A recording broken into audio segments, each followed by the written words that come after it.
Well, hello everyone and welcome. I'm Sharon Bonnie with Covey, and I want to welcome you to this next session here that we'll be doing just 1 minute.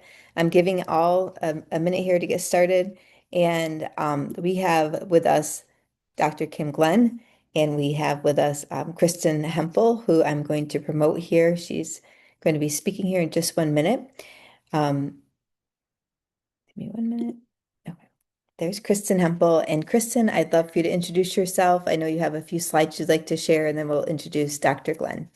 Absolutely. Hello, I'm Kristen Hempel. I am the Director of Leadership for COABE, and I'm really excited to be here with you all. Let me see if I can get my slides up. How about that last speaker? Wasn't that just a fantastic way to kick off our day? I don't know, how much Kim you were able to hear of that first speaker, but oh my goodness, I had goosebumps at times as she was talking about how to center our mission within, what's happening at DC, but just a real deep understanding of the work that we do. Um, I am not seeing how I can share my screen. So I am gonna just talk. Um, I apologize, everybody. I'm gonna tell you the truth. I'm actually camping on vacation today, so I'm at the local library. Yay for the local libraries, and they've given me a nice space to be in, but I maybe a little bit off of my technology. Thank you very much for getting that up there. So, as Sharon told us at the very beginning, we have almost 600 new teachers and administrators who have joined us today for this inaugural First Year Advantage Summit. And we are so glad that you are here and honored to support you as you begin or continue your journey in adult education. I know I am learning more every day. So, if this is not your first year, there's still certainly lots to be learned today. So, throughout today's summit, you'll hear from experienced practitioners and you'll gain practical strategies that you can put to work right away. And at the conclusion of the summit, you'll also receive some access to resources that have been developed and shared by today's presenters. So, we really appreciate all that they're bringing to the table. But today really is just that beginning. And later this year, COA plans to release a first year advantage toolkit, which is going to be specifically designed for new teachers and administrators. And we really want your input, the field's input, as we build it. We believe that the most valuable resources truly are field driven and informed by the people who are doing the work on the ground every day. You know what you need. So throughout the summit, please share using the chat to tell us what is especially helpful that you're hearing. What questions do you still have? And what resources or tools would you like to see developed? Your feedback is going to help us create resources that support not only you, but the new teachers and administrators who come after you. So we're glad you're here. We're excited to spend the day learning and growing together. That said, I do want to talk about a few other ways that COAB also supports your development. So as you gain experience and begin thinking about how you can strengthen your classroom, your program, and your community, we want to make sure that you know about a program called Local. So I don't know if we've switched to the next slide, but this is where you can really take your leadership to the next level. So Local stands for Leading Our Communities Through Access and Learning. It's a national professional development pathway that is designed to strengthen local adult education programs and the leaders who guide them. Through practical learning, real world application, and peer connection, Local helps programs raise their visibility and tell their story effectively. We all know how important telling our story is. Local helps people build stronger partnerships with workforce, education, and community stakeholders. We were just talking about the importance of partnerships.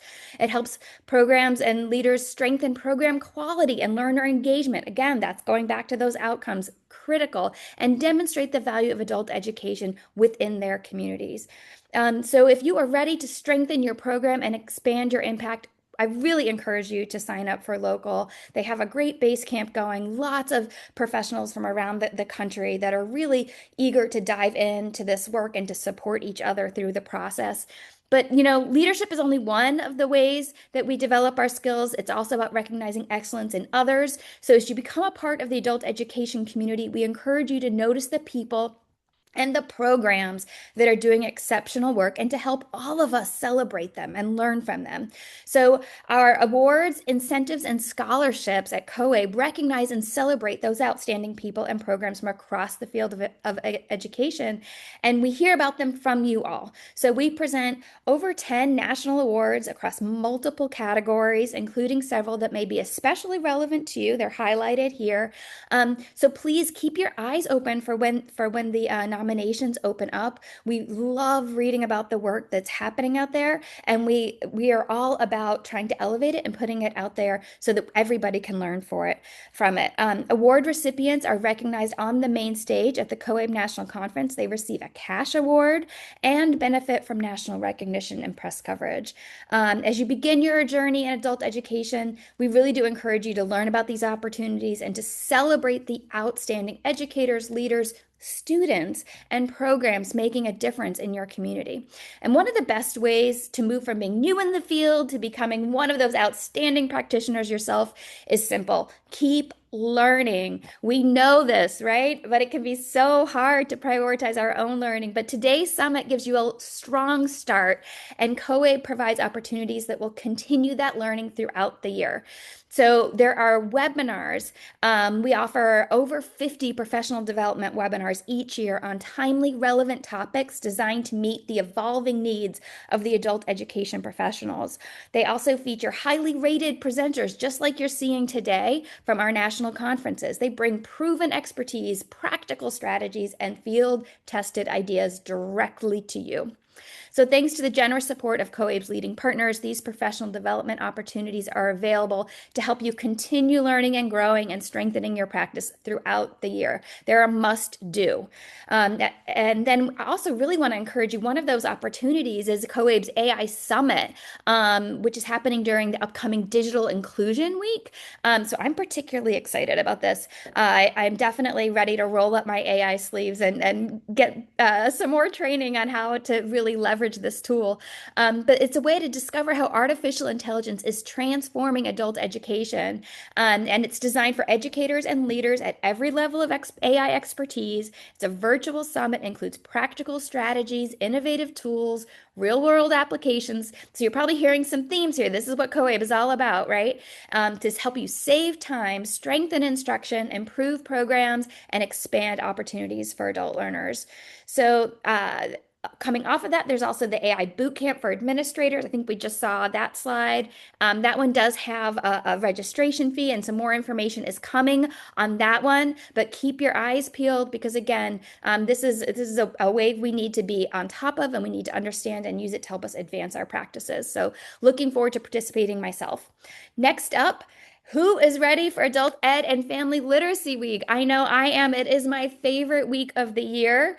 The celebrations, the way that we're able to come together as a community and really, show our peacock feathers. But please join us as we do this, as we approach this week in September. So there is a podcast every morning. We hope you listen to that, the Rise and Shine podcast. We also are encouraging, if you have an innovative practice or program, that you submit your innovation for an opportunity to be showcased nationally by COABE and inspire others across the country. So we have some links to share with you on that, and I'll drop those in a minute. And then we also want to make sure that you're aware of the National Adult Education, so NAFTA. Sorry, I'm getting myself a little bit off beat here, but that we have there's a new organization out there that has become the national voice for adult education. If you have not joined and started following them, I do encourage you to look at that. But they're about advocacy and public policy, and it's a way to help elevate the importance and impact of adult education nationwide. So celebrate, share, get involved, make an impact. One more thing I wanted to share with you before I turn it over to Kim. I'm sorry I'm racing so fast, Kim, but we want to make sure we give her all the time she deserves.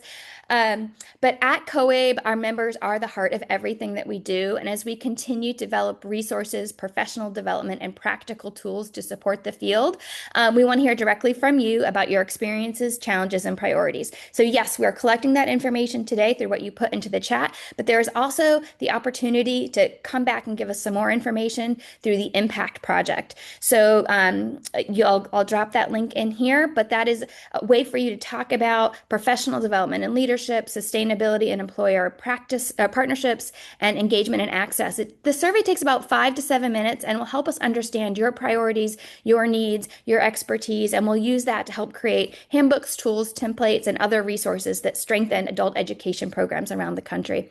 So thank you ahead of time for filling out that form. And on that, I'm just really excited to hear what Kim Glenn has to share with us today. All yours. Thank you. Thank you. Sharon, is there anything else before I get started?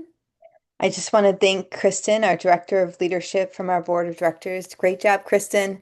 Thank you for sharing all those wonderful initiatives and opportunities for everybody that's here. And then Kim, I just want to make sure to give you a proper introduction. We can see your bio right there on our website, but I wanted to say Kim is an accomplished adult education and workforce development leader with more than 20 years of experience across adult education, K-12, government, and nonprofit sectors. As Managing Director of Innovative Learning Solutions, EDSI, she leads initiatives in instructional design, leadership development, workforce consultant, and organizational change to strengthen programs and improve learner outcomes. And I just wanted to say that Kim is also a member of our presenter cadre, and she has done a wonderful number of sessions for COABE, and we were delighted to welcome her to this national stage. So, Kim, I will turn this over to you. Thank you. Thank you so much. I'm going to go ahead and get my screen shared so we could go ahead and get started. Just want to make sure that I am ready to go. And we are ready to go to talk about leadership at full throttle. And this is a really exciting presentation for me in particular. I really enjoyed it at COABE. And part of the reason why I designed this workshop is because I'm encountering so many adult education leaders, especially over the last few years, who are dealing with a lot. And it feels like we are constantly in this race, right? We're racing, we're going 100 miles an hour, 200 miles an hour. We're making blind turns and curves. There's uncertainty in funding, there's compliance demands, we're having staffing challenges. And a lot of this are things that we've been dealing with for a long time. But I feel like the pressure lately has been definitely something that has been building up. And so this is our race theme presentation, and I want to give design credit to one of my awesome instructional designers. Her name is Marina Zoholeva, and any of these beautiful graphics that you see, she helped me design it. But I got a pretty good introduction from Sharon, so we're going to skip over that. And really quickly, just my organization, we do work with all four of the WIOA titles, and we also work with SNAP and TANF customers. My work in consulting gets to span beyond that, and I get to bring best practices from corporate and all sorts of different government entities back to you guys. And that's one of my favorite kind of things that I get to do. So today, in our time, we're going to take 5 laps. And we're going to talk about these 5 capabilities that are going to help us better lead under pressure. And so our first capability is going to be talking about courage and vulnerability. We're then going to move into talking a little bit about what we call psychological safety. And if you're familiar with psychological safety, I'm so excited for you. This is definitely something that is a passion of mine. We are also going to have a conversation about something called the outward mindset. And it might seem kind of obvious, and you might be like, oh, I'm already doing that. But we just want to double check and give you some strategies to better support you. And then we're going to talk about trust and transparency as leadership and close our time. Our final lap of the day is going to be talking about multiplier leadership because we can't do this without a great team and without people with us. And so that's one of the most important things that I like to say. I serve my team that I lead. I am not I serve them and I am here to make sure that I set them up for success. And without them, I would not be where I am at today. So we're going to discuss all of these. And of course, it would not be a training or a workshop if we didn't have some learning objectives. So I really hope by the end of this, you'll be able to apply psychological safety and trust principles to support your team during periods of uncertainty and resource constraint. I want you to be able to use an outward mindset in order to foster collective resilience. It's not just enough for you to have resilience. You have to be able to build resilience with your people. Collaborative problem solving, and learner-centered decision making. And then lead with vulnerability and courageous transparency. And I say courageous because it does take courage to be transparent. Naming hard truths in a way that build credibility and not fear is a really critical thing. And then our fourth one is to implement multiplier leadership behaviors to unlock your team's capacity, even in your resource limited environments. So let's get started with taking a look at courage and vulnerability. So if you are familiar with Brené Brown, this is kind of her section, and this is where we're going to discuss the criticality of courage and vulnerability in leadership. So I have this quote from Brené where she says, vulnerability is not weakness. It's our greatest measure of courage. And a lot of times as leaders, we think that we have to almost like be that person that is always kind of on point and holding things in and not giving that information out and sharing things that are difficult. And what we find is leaders that embrace vulnerability really truly have the best teams, performance, culture in their organizations. And so it's something that we value greatly as we move for this. She also says that you can choose courage or you can choose comfort, but you can't have both. And a lot of times as leaders, we have to make difficult decisions and we have to be courageous. And it's so much easier for us to stick in our comfort zones. But our job as leaders is to push beyond that. So we're going to take a quick look at what we call the Friday memo might look like as an example in the work. So let's just say you're in a situation where a state budget memo arrives on a Friday at 4 p.m. And that signals a possible 15% Title II reduction in funding. So nothing's final yet, and staff have not been told. But by Monday morning, rumors start circulating. And so this has happened in a variety of different ways in a variety of different organizations that I have supported. And I've seen leaders handle it in a variety of different ways.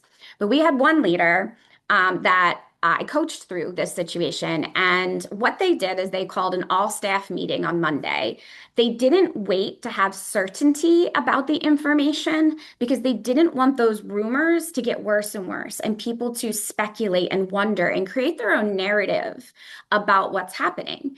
So they shared the memo directly. And they included the uncertainty around it. They name what they knew, what they didn't know, and then when the next decision point would be. And then they invited some questions and they didn't make promises to answers that they don't have. And so what they said, something along these lines, and I am paraphrasing, is I received information on Friday that we may be facing a budget reduction. Nothing's final. Here's what I know. Here's what I don't. I'm not going to let rumors fill the space that honesty should. And I really liked that they said that because they were creating an environment where they were being transparent and honest. And the staff greatly appreciated it. They were really appreciative of how much the supervisor was able to share even the uncertainty. The staff trust increased after that meeting. And not because the news was good, y'all. Like it wasn't great news, but because they weren't left to wonder alone. They felt like they had support. And that vulnerability and that courage was really critical at that moment. So, a few tips around courageous leadership and what courageous leadership looks like. So, as you're moving forward, the first thing is naming problems or challenges before rumors spread. So we know what happens when, game of telephone happens. We know what happens when people don't have answers. Stories get created, narratives get created. And I have seen people leave unnecessarily. I have seen culture rebel. And so being as honest as you can about some bad news, if you have it, is a really critical element. Acknowledging kind of declining metrics. So if performance is lacking in a particular area, don't wait, don't hide it, right? Bring it to the forefront and talk about it in a way that doesn't place blame on an individual. So a lot of times we might keep like some data or performance measure stuff, and maybe an inclination might be to look for cause. We don't look for cause in humans. We look for cause in processes. We look for root cause in procedures or infrastructure, but we never want to look for root cause from a person standpoint. And that's just something that I wanted to mention briefly. And then I always like to ask the question, what is leadership missing that you're not telling us? And courageous leadership is willing to take that feedback and say, hey, I hear you. We're missing this. This is something that we aren't looking at or we're not thinking about. And that's a really great way for your people to start to build trust, which is going to be one of our foundational things that we're going to talk about. And then owning a misstep in front of your team. If you make a mistake or you misstep, there was time that I didn't have all the information years ago and I didn't share that the information with the team because I wanted to have certainty and I didn't have certainty. And later I realized that just telling them that I didn't have certainty meant more. And so I said, I am sorry. This was my misstep. I own this, and here's what I'm going to do as I move forward to change that. So, a few things I want you to think about as you are thinking about courageous leadership. And you can type this in the chat if you want. I love interaction. When did you, as a leader, choose courage over comfort? And usually you can feel a sense that it's a discomfort. And so, what is a time where you maybe had to embrace that? And then, what gets in the way of choosing courage over comfort?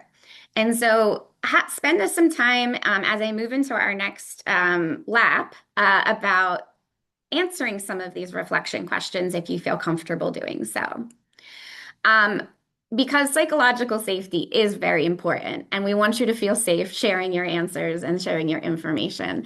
And so, psychological safety, we're really going to talk about Amy Edmondson. I call her the queen of psychological safety. She has many books on the matter, and it was probably the single most significant strategy that changed my leadership and improved my team culture. So, really profound difference that this has made. But she says that psychological safety is a shared belief that the team is safe for interpersonal risk taking. Now, I don't know if you guys are familiar with Simon Sinek, but he gives a story, and it involves the circle of safety. And I include a video. I have a Padlet resource I will share with you guys at the end. And the video is in there that we created that helps explain why it's so important for our team to feel psychologically safe with one another. So that way we can kind of come together to really do the good work that we need to do. Now, Google studied high-performing teams in a project called Aristotle.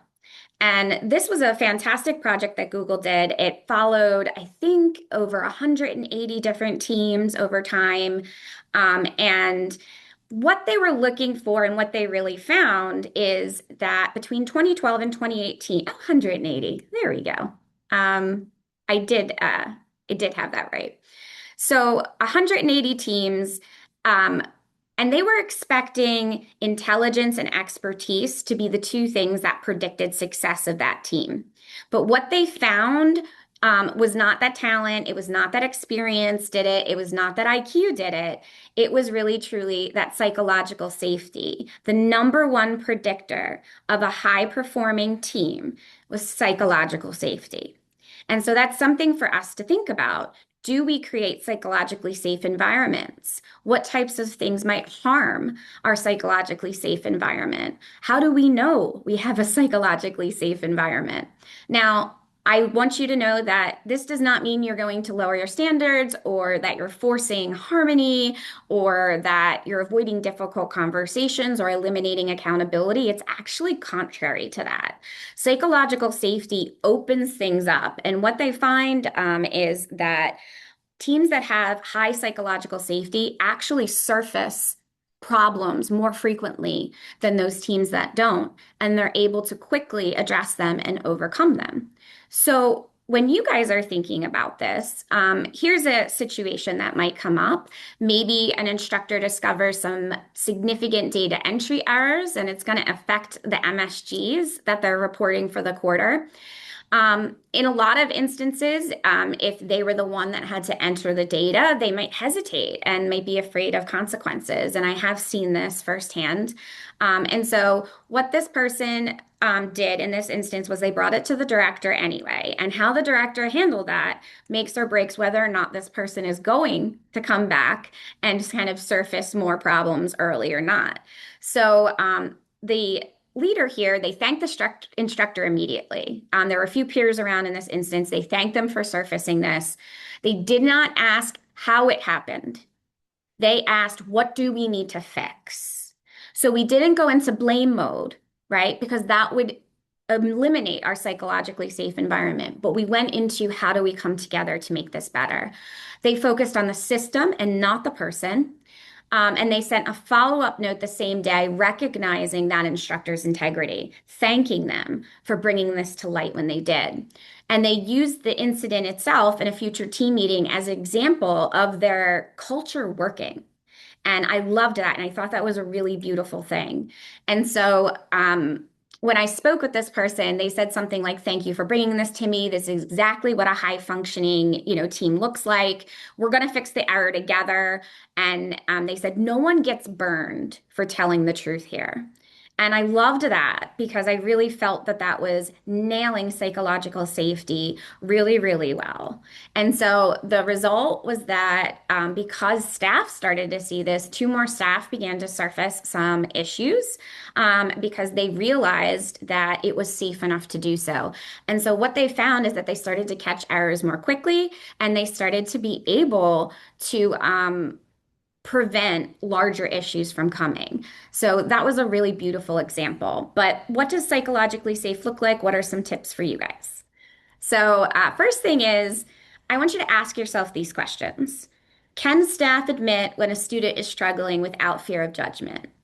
And you can just kind of change the student with any other language you want here, but can staff approach you about challenges without fear of judgment? Can they say, I need professional development in this area without feeling like you're going to look at them as not competent enough or not educated enough? And then I would say, if you send them to professional development, how are you supporting them upon their return and helping them implement what they learned? And that's something that as leaders, we have to pay a little bit more attention to because the whole concept is they come to us, we help them. We need to continue to make sure that we're helping them and giving them the space to learn and apply. And then ask yourself, can someone raise a compliance concern before it becomes an audit finding? And so is my team really embracing these things? And so ask yourself this reflection question. And again, if you feel psychologically safe enough to enter some thoughts into the chat, please go ahead and do so. But do you feel like your staff can currently admit a mistake without fear? Can they say that they need help? And if so, awesome. Can every staff member do that, right? Every staff member. And I think what I find is I can have psychologically safe relationships with people, but there might be one person in the group that jeopardizes in a psychologically safe environment. And so really think about that. And then I love this reflection question.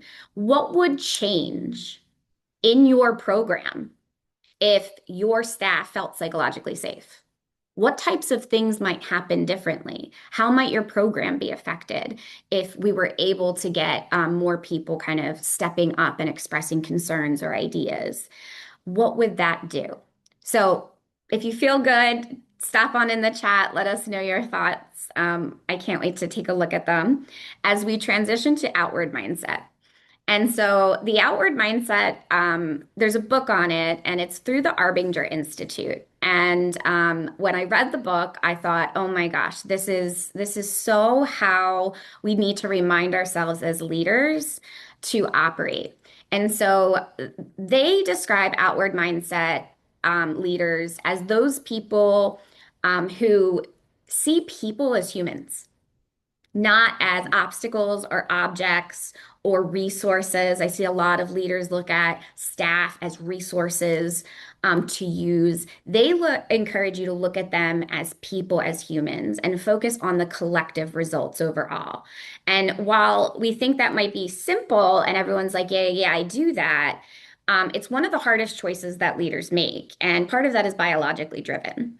So, real quick, inward mindset is where we treat others as obstacles or barriers we have to manage, right? Like chess pieces of moving around or resources or skills that they have that we're going to use. Inward mindset also means we're focusing on self-survival under pressure. We know that when we feel pressure or we are stressed, that biologically we go into this self-survival mode. And we're going to start making choices maybe unconsciously, that are more about self-survival. And that just might look like doing something that might preserve my job if we have funding cuts and reorganizing things to make things easier for me. And so we want to make sure that we're paying attention to that. I often see leaders under pressure withdraw and start to make decisions alone or start to take tasks back because they feel that they could do it faster or make decisions. They become bottlenecks. And so inward mindset people under stress kind of pull that in during those times. They tend to blame external forces. So not meeting your metrics. Well, it's not my fault. These were unrealistic, whatever it may be. External forces kind of drive what they use rather than looking internally. And then they go silent when clarity is needed. I just witnessed this literally last week. We have a fantastic leader, but under stress, they go inward. That is their natural kind of tendency. What we want to do as leaders is be able to combat that with what we call the outward mindset. So we see other people as people with real needs and goals. We ask who's most affected by this decision. Now, this is one of my favorite questions that I teach leaders to ask all the time before they make a decision. Who does this impact? Who is most affected? How does it impact them? And sometimes it's like a last minute decision that might cause somebody to have to work extra, or it's going to not give them prep time. And we have to start thinking about how that impacts them as a human, because if they can't perform their best because they're stressed, our students and our learners are not going to be able to get the best experience out of them. And we're really here at the end of the day to make sure that our learners have what they need. And so as leaders, we have to take care of our people. They also seek collective input before deciding. So a very democratic leadership approach. They listen, they get feedback, they learn from their staff before they make a decision. And they adjust efforts based on the impact to others. So intention versus impact, two very different things. The intention might not have been to impact somebody in the way that it is, but we need to really adjust our efforts based off of the impact that it's going to have on others. And then finally, increase transparency when pressure arises. We're not going to go in, we're not going to hold on to information. We are really, truly going to be transparent, as we talked about earlier. So let's talk about a scenario that I encountered where a leader in an adult ed program encountered two resignations in the same month. They didn't have a ton of staff, I think maybe like five. So this was a significant hit to their program. And I'm sure many of you have experienced situations where you lost multiple people, or even one could be really significantly detrimental depending on the size of your program. So what they did is initially this director wanted to just redistribute the workload. So they came to me and they're like, this is my idea, this is how I'm going to handle it. And like this is going to keep us running. But the team was already pretty stretched and stressed. And what they were seeing was that learner persistence was already beginning to slip. So we discussed kind of a different approach that we might take. And so this leader in this instance resist the urge to just solve the problem. They scheduled individual conversations with the remaining staff to get other ideas. They asked them what they need to stay well and effective in that current moment with a staff reduction. And then they rebuilt the coverage plan around what they learned. So they communicated every adjustment that they were making. They got buy-in from their people. And something along the lines of, before I finalize coverage, I want to hear from each of you. I don't want to solve this quickly. I want to solve it in a way that works for us, that works for you. And they really appreciated being a part of that decision making. And they actually came up with some really great ideas. And staff told me that they felt seen rather than just reassigned. Morale was very much so stabilized. Losing two people could very much so impact staff morale significantly.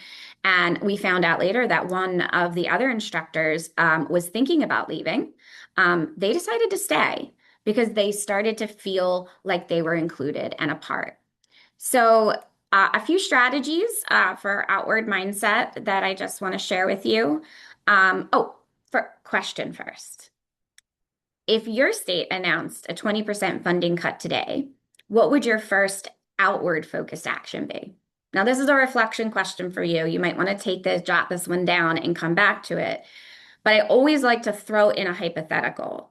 So you can put yourself in that situation and say, how would I handle it? What is the very first thing that I would think about? What is the very first thing that I would do? And you can also think about a recent decision that you made under pressure. Did you make it inward or did you make it outward? And like I said, when we're stressed, biologically, our instinct is to survive. Maybe we can do it faster. Maybe we want to hold on to it. People that are perfectionists often struggle in this area. I am one. It takes a lot of effort and work, but you need to be cognizant about it. Because trust and transparency is kind of the foundation that all of this sits on. Without trust and transparency, none of these other elements work.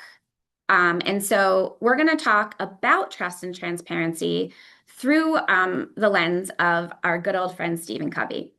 And he said that trust is the glue of life, and it's the foundational principle that holds all relationships together.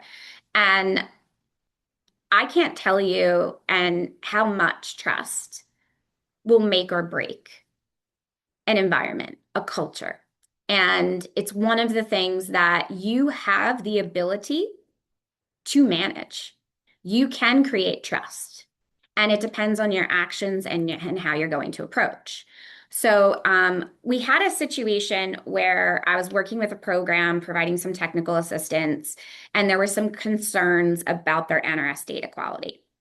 The director knew that there was going to be definitely some technical assistance remediation based off of the monitoring results. Now, we didn't have a timeline, right? There were no details. We just knew that this was going to happen. We were kind of waiting to find out, but the staff didn't know. So what this leader did is they did not wait. We discussed not waiting for that final determination to communicate. They sent a structured update within 48 hours. And this is important. What is known, what is unknown, and then what that next decision point is going to be. You're clearly laying out that trust map in that scenario. Then they hosted a Q&A session. They answered questions honestly. When they didn't know something, they said they didn't know. And then they established a weekly brief where they could close the loop, answer questions. Now, follow through is really important here. This is where trust breaks down. You can't say you're going to do something and then not do it. So if you say you're going to follow up, you better follow up. If you say you're going to check in by Friday at 3 p.m., you better check in by Friday at 3 p.m.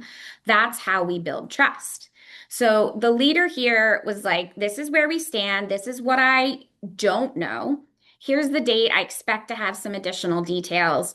Until then, we're going to update you every Friday, even if that update is nothing has changed. We have no updates.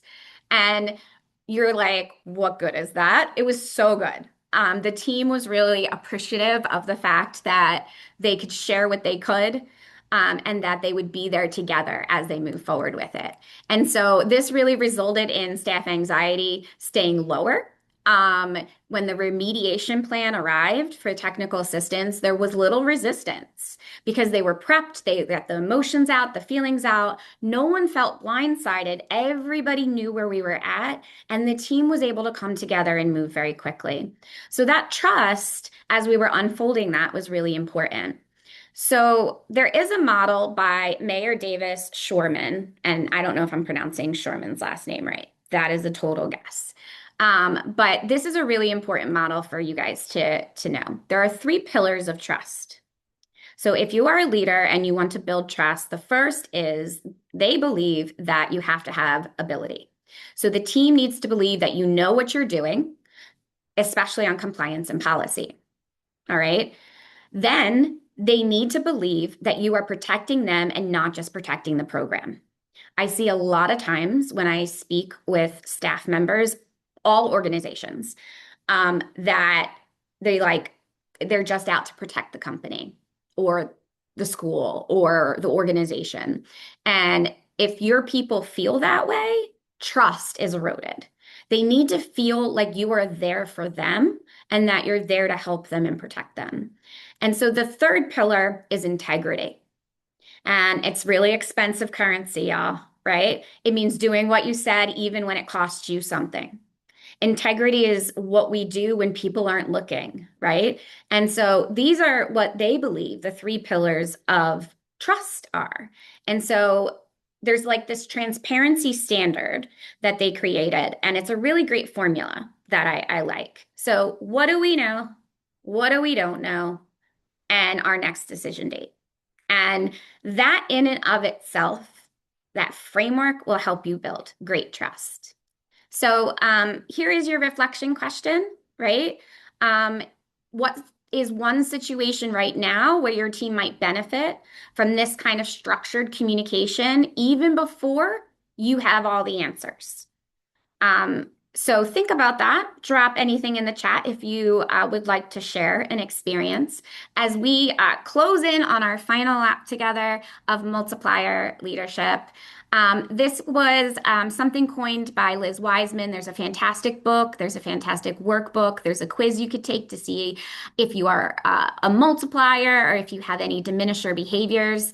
But multipliers as leaders, we bring out each person's unique talents and strengths, and they create an atmosphere of genius. And I really, really love it. So to understand multipliers, you have to understand diminishers. Now, there's a lot of people that have great intentions. I was one of them that some of the behaviors I were doing actually diminished the talent rather than helped promote it, even though my intentions were great. I wanted to step in and help or save them from something. So diminishers tend to hoard decisions. Decisions stay with them. They do not delegate out decisions. They over control both the process and the outcome. These might be our micromanagers. They create dependency. Staff wait on them. Staff are not taking action until they approve everything. And diminishers kind of position themselves as the person in the room, right? That is definitely a different type of leadership style. And they turn bottlenecks into burnout. So if you are doing this, you would have this bottleneck, and if everything is coming to you, you're going to burn out. It's going to happen. And so figuring out how to be a multiplier and leveraging your people's strengths is a really great tool for you. So multipliers delegate, they delegate real decisions and not just tasks. They set clear guardrails around those decisions and they set very clear accountability outcome expectations, which is really important as a multiplier. They ask questions that stretch their team's thinking and they amplify others' intelligence and contributions. There's a really great activity in there. It's called Native Genius. If you look it up, I did it with my team. It was such a great way for us to really pull out where everybody's strengths are and then have people understand like what they could own and what their go-to is. Because as a multiplier, we need to unlock capacity exactly when it's needed most. And if we're not building our people up around us and we're not giving them opportunities to practice and try, then we're going to struggle. So an example of this was a program director I met. They managed every piece of curriculum themselves, right? Over the years, having the most experience, they were the one that just was always the go-to. But that they had a team of 3 instructors. And every decision around curriculum was being bottlenecked through her. She was really exhausted. And they had a really senior, experienced instructor that really was ready for more. And so they identified the real decision, not the task, and they delegated ownership of the instructional calendar. So they defined the guardrails, which means timelines, budget parameters, approval checkpoints, and the leader stepped back. They resist the urge to edit the choices that were being made. They provided feedback at the agreed upon milestones, or was not micromanaging, not constant supervision, and they publicly credited the instructor's work for the full team. So they gave some really great kind of language around that. Here are the parameters. I'm available to support, but the decisions are yours, and I trust your judgment. So the impact was that there was a more innovative calendar. The director gained back 4 hours per week, and other staff members began to bring ideas to the table. So what we want to make sure we're thinking about as a multiplier is your team always waiting for you or approval before they act? And I would challenge you to pick one real decision, not a task, but a decision that you could delegate this month and hand off to someone else while staying kind of hands off as it goes along. So, final reflection for you guys. I know that I'm approaching or have reached my time. I'm very close. We're really giving you a system in action, right? So these are kind of courage leads to our ability to create psychologically safe environments and be vulnerable, which gives our people voice, and allows them to participate in a really positive leadership culture. It leads to better decisions at the end of the day because we're involving more people and we're getting more perspectives, which increases trust with your team. And that leads to expanded capabilities. And so I view these as a set of skills and a set of tools that we as leaders need to use. And so we know programs that lead with courage and clarity, they adapt faster to the changing environments. Teams that feel safe to speak up before problems become crises are really, really great when we use this. And leaders who multiply capacity can do more with less every single time that we have seen. There's some resources that I'm going to share with you, but there's a commitment statement here. Kind of go over what a weak but strong one is. And our victory is really that we kind of went through, and I want you to think about choosing courage over comfort every time, creating conditions where truth can surface, seeing your people as people, not obstacles or resources or barriers, using clarity as an act of respect for the people that you serve, and unlocking capacity. Don't become the bottleneck. I include some references in my presentation, and I'm going to leave this Padlet QR up for a moment. You are welcome to scan that and access a full Padlet of resources. The full presentation is in there. I know that COABE has my resource packet, so if you don't scan it, don't worry, but I also include links to some of the books and some of the other resources that I reference throughout the presentation. So I am now, I believe I am at my time. So I am going to stop sharing the screen and see where we are falling. Sharon, did I make it in time? It was so good. Thank you so much, You're Kim. welcome. I felt like I was screenshotting away and just taking so many notes. So thank you for sharing that. I think we're all going to walk away with an even better understanding of how to be a great leader. Kristen, you're here, so I wanted to see if you wanted to share a few words before we let everyone break and invite them to the next session with Brad Kaufman. Absolutely. I am very excited. I cannot, I'm with Sharon. I took tons of notes. So thank you so much. I really appreciated it. Today really is just already uh, hitting this out of the ballpark. So we appreciate your leadership, and I'm looking forward to seeing everyone with our next session at 11:50 with Leading from Any Seat with Brad Kaufman. See you there. Thank you. Thank you.